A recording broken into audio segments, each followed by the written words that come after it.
po redosledu narodnih poslanika. Prvi prijavljen je narodni poslanik Enis Imamović. Izvolite.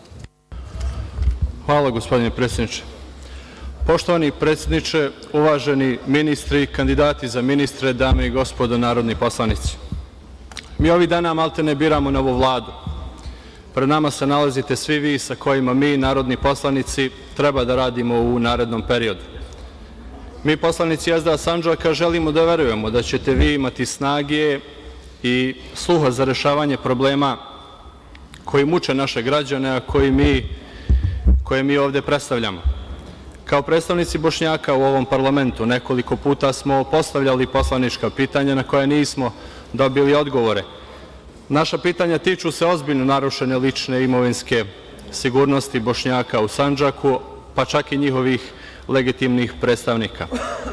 U Novom Pazaru i čitavom Sandžaku brojna svirepa ubistva, oružane pljačke i mnogi drugi oblici teškog kriminala godinama su ostali nerasvetljeni. Ja ću navesti samo nekoliko najsvežijih primera. Ubistvo vlasnika menjačnice Haruna Alića ispred hotela u centru grada. Ubistvo Avdije Šutkovića takođe u centru grada. Ubistvo vlasnika menjačnice Enesa Ajdinovića ispred porodične kuće na oči cijele porodice. Smrt Besima Tatarevića u prostorijama SUP-a u Novom Pazaru. Nije rasvetljeni slučaj oružanog upada u službene prostorije SDA Sandžaka, te pokušaj ubistva predsednika naše stranke i ministra Ugljanina od 17. januara 2009. godine. Ovo stanje dovelo je do građanskih protesta 7. juna ove godine, na kojima je zatražena momentalna smena rukovodstva novopazarske policije. Ovi zahtevi građana, izneti na demokratski i civilizovan način, ignorisani su i od strane nadležnih i od strane medija. Zločini nad Bošnjacima godinama ostaju nerešeni, ugrožavajući tako pravo na istinu i pravdu porodicama žrtava, a bezbednost građana Sandžaka prepuštena je njima samima. Svedoci smo da u drugim krajevima Srbije policija za samo nekoliko sati pronađe počinioce zločina i privede ih pravdi. Mi godinama unazad upozoravamo da je ovakvo ponašanje policije i tužilaštva glavni generator zla u Sandžaku.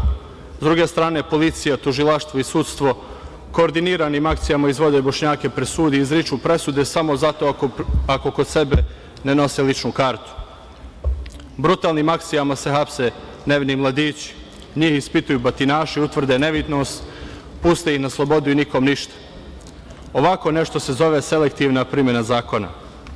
Sve ovo sam rekao sa ciljem da upoznam vas, gospodo ministri, ali i sve građane Srbije sa uslovima i okolnostima u kojima žive Bošnjaci u Sandžaku. Ovde danas sedimo zajedno svi, najviši predstavnici zakonodavne i izvršne vlasti, a ovi konkretni podaci koje vam iznosim su činjenice sa terena. Ovde donosimo dobre evropske zakone, ali nam na terenu važe potpuno druga pravila. Ovako nešto plaši investitore, a ti ljudi traže imovinsku i pravnu sigurnost u Sandžaku. Nezaposlenost u Srbiji je 24%, u Novom Pazaru 52%, a u Tutinu preko 70%. Mi, poslanici, smo ovde da ukazujemo na probleme i potrebe i patnje građana. To je naša obaveza. Mi od Vlade očekujemo da te probleme reši.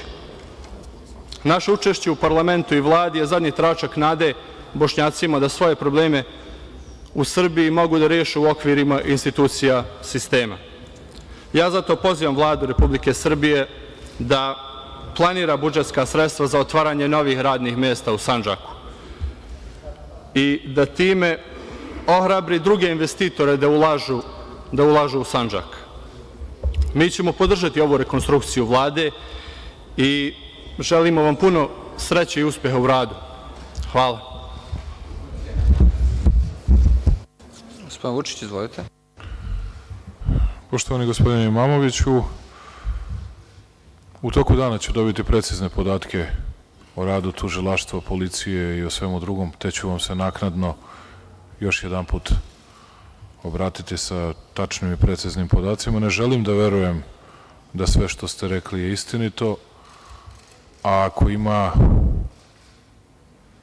dela istine u onome o čemu ste govorili, mi ćemo određene korake preduzimati. Ja sam sa gospodinom Ugljaninom 2 puta razgovarao, ne na temu svih slučajeva koje ste pomenuli, već nekih o kojima smo govorili, i ako ustanovimo da postoje razlike u ophođenju i ponašanju, bilo u tužilaštvu, pravosuđu, policiji, bilo gde, prema pojedinim ljudima zato što pripadaju drugoj naciji ili drugoj veri, to u Srbiji nećemo tolerisati ni jednog sekunda. Ja mislim da to nije slučaj, ali dozvoljavam da je moguće da postoje pojedinačni slučajevi koji pokazuju da nisam u pravu.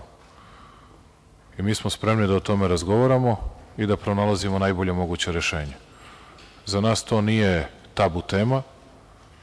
Naš cilj nije, i ne zato što bismo se kao vlada ili država uplašili bilo čijeg izlaska na ulice ili ne znam šta. Ne. Ja sam o tome jutros razgovarao i sa poljoprivrednim proizvođačima. Pa ću i sa vama da budem sasvim otvoren. Svako ko misli da nešto može da reši na ulici, neka reši. Ja mislim da se na ulici ne rešava ništa. Postoje institucije ove zemlje i tu sam vam zahvalan što ste to rekli, ali mora da postoji poverenje između nas. Ja hoću da svaki Bošnjak, da svaki Srbin u Pazaru ili Sjenici, Tutinu, gde god hoćete,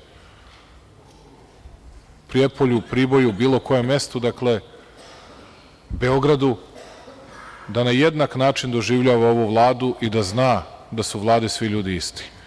I mi ćemo se tako ponašati. Što se tiče razvoja biznisa u Raškoj oblasti ili Sandžaku, kako god hoćete, svejedno je, ja mislim da je to naš najvažniji zadatak. I za to moraju i ti ljudi koji žive tamo da dodatno nam pomognu razvojem privatnog sektora, svojim ideja, biznis planovima, mi ćemo da pomognemo. Ako dođu sa dobrim biznis planovima, ne pomažemo mi samo strance koji ulažu u našu zemlju, već dobre domaće planove i programe. Evo, ja molim ljude koji tamo imaju takve ideje, koji mogu da naprave dobre biznis planove, neka dođu, neka se jave u Vladu Srbije i u naše Ministarstvo privrede, i u Sijepu i u mnoga druga mesta, pa da vidimo i mi ćemo im pomoći. Zato što ja mislim da je najveći problem za svakoga od nas uvek kada imate nezaposlenost preko 50%.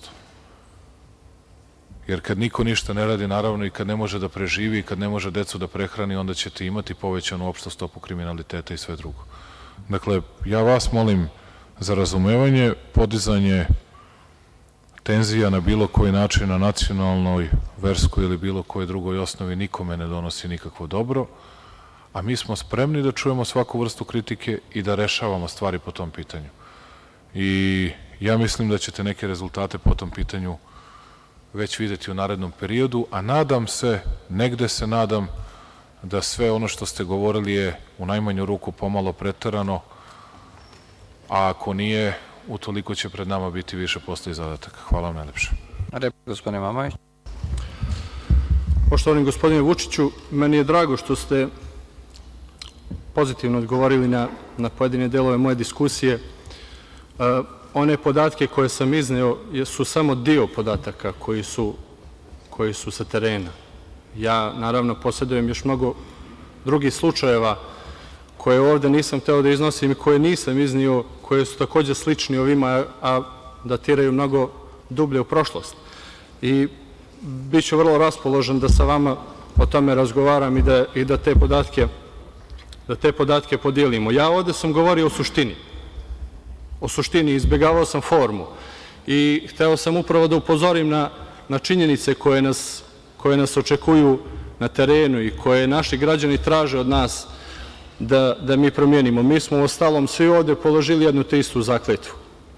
Dobar deo te zakletve se odnosi na odbranu ljudskih i manjinskih prava.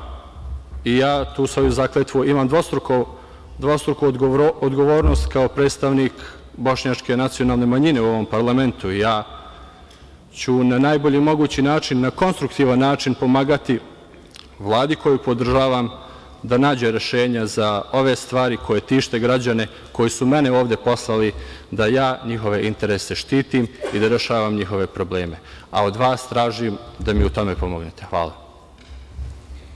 Narodni poslanik Riza Halimi.